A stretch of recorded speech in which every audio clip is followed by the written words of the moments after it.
Transform Movement. Today I have a special guest with me here today. She's also a Girma, so Oh yeah. Christina. Christina's here. We're going to be talking about a segment that we just want to talk about singleness and being single and saved, and what to do when you're single, or just how we have personally experienced being single. And so I think it's a really important topic in our community that we have not talked about enough. So Christina's here to shed some light. But first and foremost, congratulations. Thank you. You're recently engaged, Yep. so she can tell you how she how she got to that point. Yeah. Okay. But one of the first things I want to talk about is just basically, what was your life-altering moment that you decided that I'm going to live for God, that you had a moment of just, you did not want to live the way you did before? For me, that life-altering moment happened about, I would say, 4.5 years ago. About 4.5 years ago, and it was just a moment of, you just get so fed up with how things have been happening and what's been going on in your life. And naturally I'm a planner. I love to plan things. I love to plan in advance. I love to have a particular order in how I do things, and that's how I had lived my life up to that point. But then I was realizing that a lot of the things I was planning for myself were just not working out the way I wanted them to work out. And if they did work out, then I wouldn't feel as satisfied or as happy as I thought I would be. And about 4.5 years ago or so, I just got really fed up. I just got really tired of just not getting what I wanted, not feeling the way I wanted, not being in life where I wanted to be. And I just wasn't happy. I wasn't happy with where the direction of my life. I was not happy at all. And so I just began crying out to God. I just said, Lord, I really, really need you. I need you to step in and intervene in my life, because I know this is not where you want me to be. I know this is not where I'm supposed to be. And I know that up to this point, I've been in that driver's seat of my life, and I've been sort of telling you what I'm going to do. And so I'm willing to give you a shot, and I'm willing to give you a chance. And I don't know what it's going to look like, and I don't know what it's going to take of me to step back and let you be the leader in my life, but I'm willing to give you a shot, because I'm just really sick and tired of being sick and tired. And so I remember just one day, it was in the summer, I remember just really crying out to God in my bedroom, just falling on the floor and just crying out to God in my bedroom. And it was for hours. And I had, no words that I was really speaking. Like, there were no words coming out of my mouth. I was just sobbing and sobbing and sobbing for hours. But my heart was saying a lot of things to him.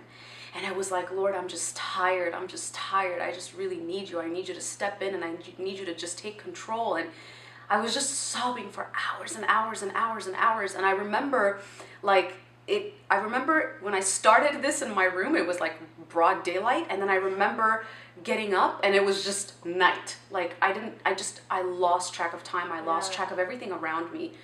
And the next morning I got up, and I'll never forget this. Like, the next morning right after that, I got up and I didn't know what it was, but I felt something had changed.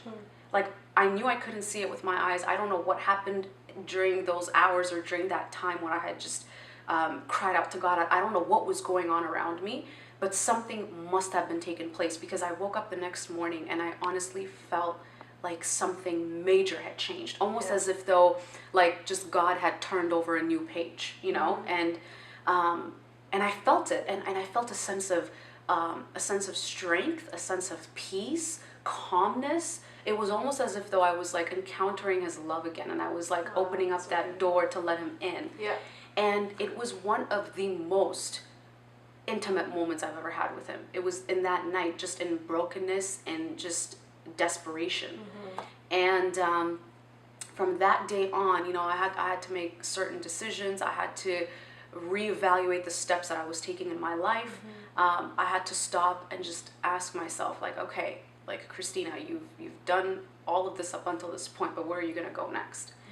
And from that point on, I just had to just little by little allow him to start gaining control back. Little by little, it was baby steps, but the little I gave, that little peace I would feel, and the more I give, the more peace I would feel, and it just kept going and going and going to the point where I just forgot what it meant to be in control, you know, and I started living just fully trusting him, just fully relying on him, just falling back on his lead, being confident that he has me at all times. And it wasn't an easy road, but it got easier with time, and just by being dependent on him.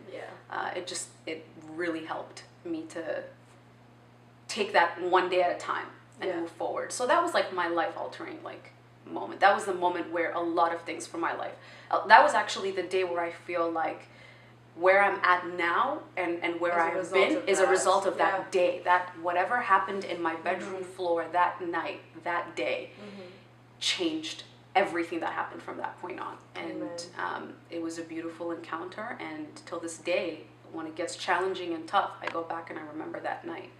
And I'm just like, if it was almost that tangible and that real, then I can still keep going, and it just pushes me to keep going.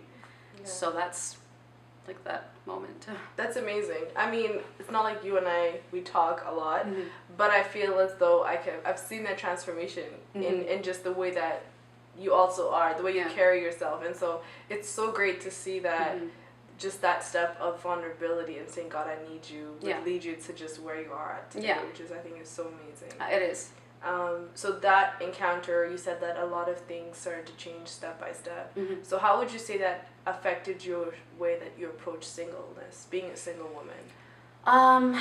Well, I began my journey in being single from that point on, and I was just in that place where it's very interesting when that encounter happened, when that event took place in my life. It changed my interest, it changed my heart, it changed the things that I desired, it changed the things that I wanted in my life, the way I prioritized things. It changed a lot of things about me, including me in so many ways.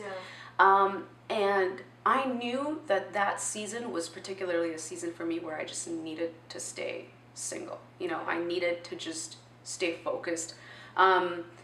It was challenging sometimes, I'm not gonna lie. It is challenging sometimes, because I think as a young woman, you also think like, okay, I'm in my mid-20s, like, you think about like, I need to get married, it'd be nice to have kids early. You think about all these different things. And then on top of that, there's a pressure from society, from family, from friends, constantly trying to throw someone at you, or trying to like, so when are you gonna get married? When are you gonna get settled? And it's those things make it even that much harder to sometimes stay focused. And there are times when sometimes you could be a little bit distracted, but there was that reminder at all times, like, no, this is not the right time, this is not the right person, you need to stay focused on me. And so God began to give this just desire in my heart to just stay focused on him, to just I could almost even say that I was very happy during that time of singleness. Like, I didn't desire to be with somebody, like I wasn't like I need to be with someone, like I need to date someone again, and I was just letting things go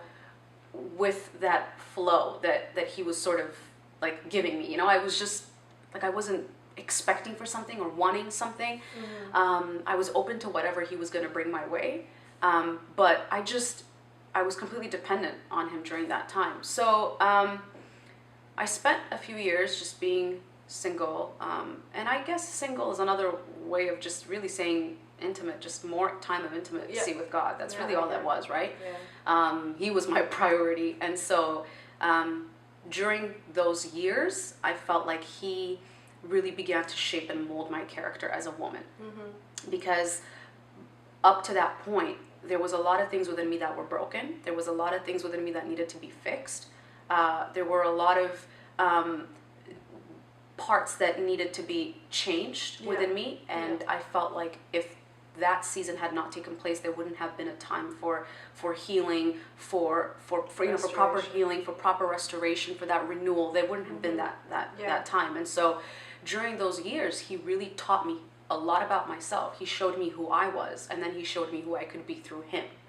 And so I just spent a lot of time, like, that's when I actually started writing a lot. I spent a lot of time writing, reflecting on my journey, what I was going through, what I was learning. Like, I was shocked at some of the things that the Holy Spirit was really showing me about myself. I was just blown away, and I was like, am I this type of a person? Like, oh my goodness, do I have that issue? And it was almost hard to believe, but it's amazing how much he reveals to you when you give him that chance, when you just pay attention to him, when you completely surrender yourself to him, and for once just make him as a priority. Like, I'm not gonna share you with anybody else. I'm gonna cut everything else off, and I'm just gonna give you my full attention. Literally, it's like he's holding up a mirror and just showing you, like, this is what needs to be fixed, and this is why I need your attention. Because in order for you to move to that next place, I need to make sure you're prepared first, And so there's a lot of lessons learned, a lot of character molding, a lot of changes that began to take place little by little, but they were happening also at the pace where I could notice those changes. So it wasn't happening too quick and overnight, but it was happening in such an obvious way that I could see the change take place, and I could see the transformation take place. And that's how I spent those few years, that and just growing more in him. Desiring him more than just your own desire. Exactly. And I think people a lot of times have this understanding that being single means that this is your time to prepare for your husband or whatnot. No. When it's actually time for you to get to know yourself. Exactly. It is. It absolutely is. I think singleness is so important. Like, we need to just really learn as women to be dependent on God first. And sometimes it's not like, I don't say that to sound spiritual, because sometimes naturally as human beings, we want to be with someone. We want to be loved. We want to be nurtured. We want to be taken care of. Like, those are natural desires to have, and I'm not saying that it's wrong to do that. But sometimes getting into that too quick without first knowing who you are and without growing in him can oftentimes result in you getting into the wrong types of relationships with the wrong types of people. And sometimes that causes even more damage and more hurt that someone else is going to have to fix or repair, and it just becomes a complicated situation. So I think every woman at some point just needs to have that time where she just gets to know herself and also just gets to know her Creator intimately, and just, that's the best season of your life that you can have, and that's the one season that you're never going to get back once it's gone. Exactly. Everybody that I've talked to says where you are at, this will be the last time that you'll be where you are. No matter what stage that you're at, if you're newlywed, if you're recently engaged, if you recently started courting, whatever the case may be, that is the only time you'll be in that season. And so to just allow the Holy Spirit to show you what is it in that season that he's trying to show you. What he's trying to build in you. Absolutely. And I think the way that you described it is so perfect. I mean, step by step, just surrendering more to him. That's just so and give important. and give yourself some grace. Give yourself some grace, because you're not going to become the person that you want to become overnight. There's so much that goes on in our lives, like there's a lot that takes place. We all go through different challenges, different experiences. Sometimes we make good decisions, sometimes we make bad decisions, and sometimes we make good decisions because we think we're able to foresee what the future holds, but we don't realize it's actually a wrong decision. So there's going to be trials and errors, right? And there's going to be moments where you fall and you get weak and you make mistakes, and that is okay. That's perfectly okay. As long as you're learning and you're moving forward and you're growing, it's okay to have that, And so give yourself that grace, just be patient with yourself, because it's not going to happen overnight. For me, it was almost a 4-year journey, It took a long time for me to get to that place, but as long as you're moving forward and you're progressing, then that's what matters.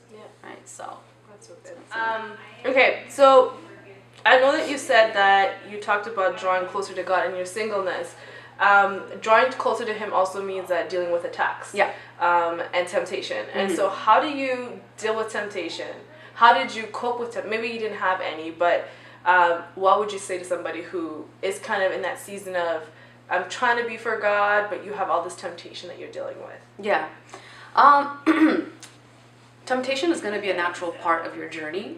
I dealt with some of myself as well. I'm not going to deny that. There's definitely times when I was tempted, but for me personally, what really helped me was because every time a temptation would come in front of me, or every time I would be faced with a distraction or whatever it was, I would always be reminded of where I was just trying to get out of. Yeah. And I would suddenly just remember like everything that I had just gone through. It's like, but I struggled, you know, this for years I have been dealing with issue 1 and 2 and 3, and this is what I've been trying to get away from. And so I can't go back now. Like I can't because I already know what that feels like. You know, I already know what that's gonna be like. You know, it's only a matter of time before I drowning in guilt, feeling bad, dealing with issues again, and I don't want that. So for me, it was a constant reminder of the past. You know, every time I would remember the past, it was very easy to see something in front of me and just completely avoid it or run from it. You know, and you know, of course, that doesn't work for everybody, right? Sometimes, you know, everybody is different, and sometimes even that can't hold certain people back. But I think it's really important that no matter who you are, where you're trying to get away from, who you're trying to become, it's so important to keep your eyes constantly on him. Because temptations will come, challenges will come, distractions will come.